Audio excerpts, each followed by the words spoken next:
Mesdames et messieurs, mes chers concitoyens, le président de la République a réuni aujourd'hui en fin d'après-midi un comité de clowns, d'astrologues et de joueurs de flûte à bec pour un apéro scientifique d'urgence afin de discuter, au regard de la situation actuelle, d'un tout nouveau protocole sanitaire. À compter du mardi 32 février à 26h75, les écoles seront entrouvertes.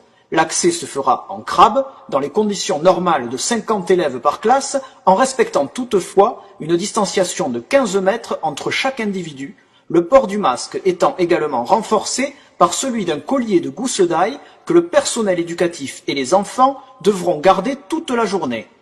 Les commerces dits non essentiels seront dans l'obligation d'ouvrir 24 heures sur 24 et 7 jours sur 7, mais ne pourront évidemment pas accueillir de public. Concernant les activités extrascolaires, les sports de balle ne dépassant pas la taille d'une pastèque resteront praticables à la condition de ne jamais entrer en contact avec le ballon. Les jeux de raquettes seront quant à eux autorisés avec des moufles. Pour les personnes en télétravail, ils pourront continuer à se rendre au bureau entre 5h12 et 5h14 du matin en montgolfière ou à dos d'âne. Les dromadaires seront tolérés pour les territoires d'outre-mer. Les natifs du signe astrologique Bélier, Balance et Taureau pourront effectuer leurs achats de première nécessité s'ils se rendent au supermarché munis d'une tongue au pied gauche uniquement en pas chassé ou en roulade pour les Sagittaires. Pour les personnes nées entre 1834 et 1956, une année bissextile, qui souhaiteraient promener leur canard après 23h30, ils devront se munir d'une dérogation signée par le pape ou la Sainte Vierge.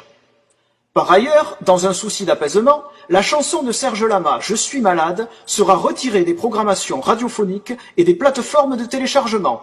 Les fans du chanteur seront, quant à eux, placés immédiatement en garde à vue, et ce jusqu'à nouvel ordre.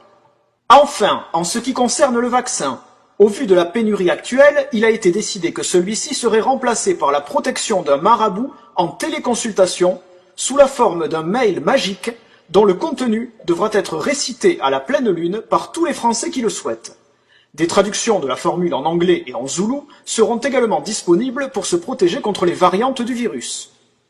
Nous espérons que ces mesures exceptionnelles approuvées par le Conseil scientifique permettront, à défaut de lutter efficacement contre l'épidémie, d'occuper les Français jusqu'à ce que nous trouvions autre chose.